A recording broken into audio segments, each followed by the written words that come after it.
Hay gente que no le gusta leer, yo voy a leer y a contar por aquí lo que leo para que por lo menos sepa de qué va. Es una sátira de la Revolución Rusa y el triunfo del estalinismo. Fue escrita en el 45, cuando nació mi papá, mira. Se ha convertido por derecho propio en un hito de la cultura contemporánea y en uno de los libros más mordaces de todos los tiempos, ante el auge de los animales de la granja solariega.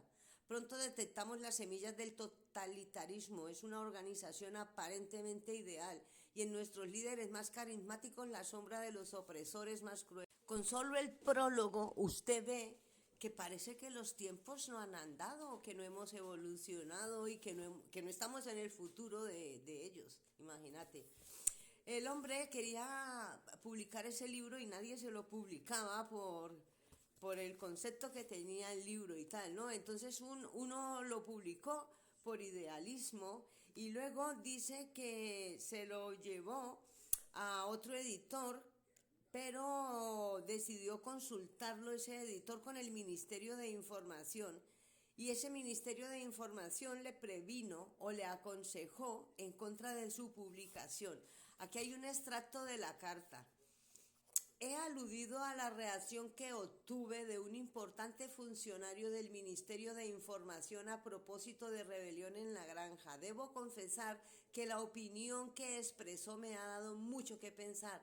Ahora veo que podría ser un error publicarlo en el momento actual. Si la fábula tratase de los dictadores y las dictaduras en general, no habría problemas en su publicación. Pero tal como veo ahora, sigue de un modo tan exacto el progreso de los rusos soviéticos y de sus dictadores que solo puede aplicarse a Rusia y no a las demás dictaduras. Entonces, una cosa más resultaría menos ofensiva si la casta dominante en la fábula de rebelión en la granja no fuesen los cerdos. Creo que la elección de los cerdos como casta dominante ofenderá sin duda a mucha gente y en particular a cualquiera que sea un poco susceptible, como sin duda son los rusos. Aquí va el prólogo.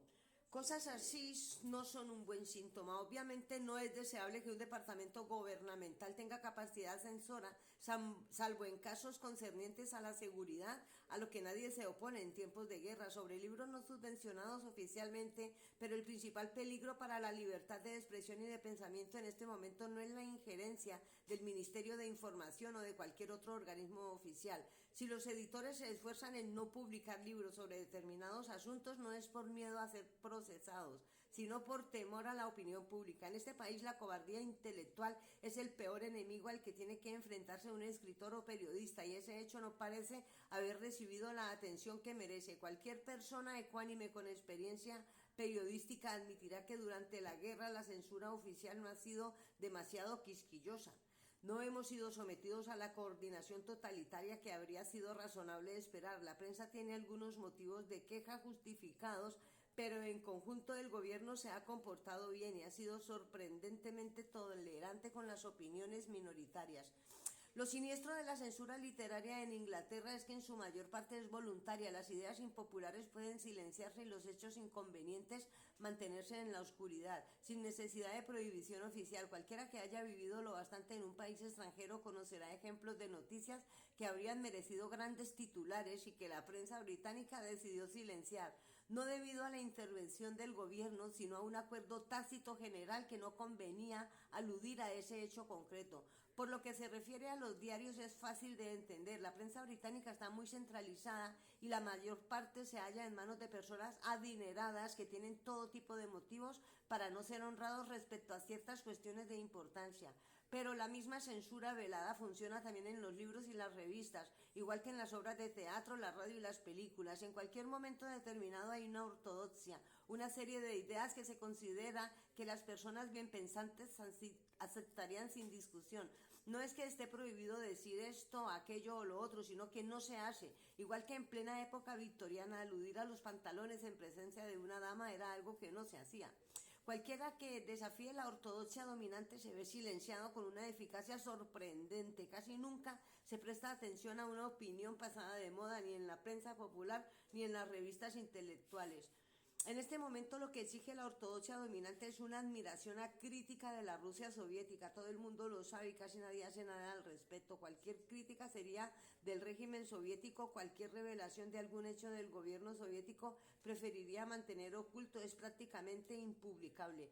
Y esta conspiración a escala nacional para complacer a nuestro aliado ocurre curiosamente contra un fondo de auténtica tolerancia intelectual, pues aunque uno no puede criticar al gobierno soviético, al menos tiene relativa libertad para criticar el nuestro. Casi nadie publicará un ataque contra Stalin, pero resulta bastante seguro atacar a Churchill, al menos en libros y en revistas. Este señor es indio, él nació en la India y se crió pues en Inglaterra y estudió en Inglaterra, hizo muchas cosas en Inglaterra. A lo largo de los 5 años de guerra, 2 o 3 de los cuales hemos combatido por la supervivencia nacional, se han publicado sin la menor intromisión por parte del gobierno incontables libros, panfletos, artículos en defensa de un acuerdo de paz. Es más, su publicación no ha despertado el menor rechazo, siempre que el prestigio de la URSS no se vea comprometido. Se ha respetado razonablemente el principio de la libertad de expresión. Hay otros asuntos prohibidos y enseguida aludiré a algunos de ellos, pero el síntoma más grave es la actitud ante la URSS. Es, por así decirlo, espontánea y no se debe a la acción de ningún grupo de presión. El servilismo con que la mayor parte de la intelectualidad inglesa se ha tragado y ha repetido la propaganda rusa desde el 41 resultaría sorprendente si no fuese porque ya se ha comportado así en otras ocasiones. Es una cuestión controvertida tras otra, se ha aceptado el punto de vista ruso sin discusión ninguna y se ha publicado con total desprecio por la verdad histórica o la decencia intelectual. Eso suena como ahora. Y en España, por citar solo un ejemplo, la BBC celebró 25 aniversario del Ejército Rojo sin aludir a Trotsky. Es como hablar de la batalla de Trafalgar sin citar a Nelson. Pero nadie protestó. Entre la intelectualidad inglesa, en las luchas internas en los diversos países ocupados, la prensa inglesa se ha alienado con casi todos los casos de la facción apoyada por los rusos y ha denigrado a la facción opuesta, a veces eliminando pruebas materiales para hacerlo. Un caso particularmente flagrante fue el del coronel Mikhailovich, el líder Chernígov yugoslavo. Los rusos, que tenían a su propio protegido yugoslavo en el mariscal Tito, acusaron a Mikhailovich de colaborar con los alemanes. Esa acusación fue rápidamente apoyada por la prensa británica. Los seguidores de Mikhailovich no tuvieron oportunidad de responder y los hechos que la contradecían sencillamente no se publicaron. En julio del 43, los alemanes ofrecieron una recompensa de 100.000 coronas de oro por la captura de Tito y una recompensa similar por la captura de Mikhailovich. La prensa británica se cansó de repetir lo de la recompensa ofrecida por Tito, pero solo un periódico y en letra pequeñita puso lo que ofrecían por Mikhailovich y las acusaciones de colaboración con los alemanes continuaron. Cosas muy parecidas ocurrieron durante la Guerra Civil Española. Entonces, las facciones del bando republicano que los rusos habían decidido aplastar fueron despiadadamente calumniadas en la prensa inglesa de izquierdas y no se publicó ningún artículo en defensa, ni siquiera una carta. En la actualidad no solo se considera reprobable cualquier crítica a la URSS, sino que incluso se mantiene en secreto en algunos casos la existencia de dichas críticas. Por ejemplo, poco antes de su muerte, Trotsky había escrito una biografía de Stalin. Es presumible que no se tratara de un libro totalmente objetivo, pero también es evidente que sí era comercial. Un editor estadounidense se había venido a publicarlo y el libro estaba impreso. Tengo entendido que se han enviado ejemplares a los críticos. Cuando la URSS entró en la guerra, el libro se retiró de inmediato. Ni una palabra de todo esto ha aparecido jamás en la prensa británica, aunque es evidente que la existencia de un libro semejante y su supresión era una noticia que bien valía unos cuantos párrafos. Es importante distinguir que la censura a la intelectualidad literaria inglesa se imponía voluntariamente y que en ocasiones habían grupos que ejercían presión. Notoriamente ciertos asuntos no pueden gestionarse por culpa de un conflicto de intereses. El caso más conocido es el escándalo de patentes de medicina.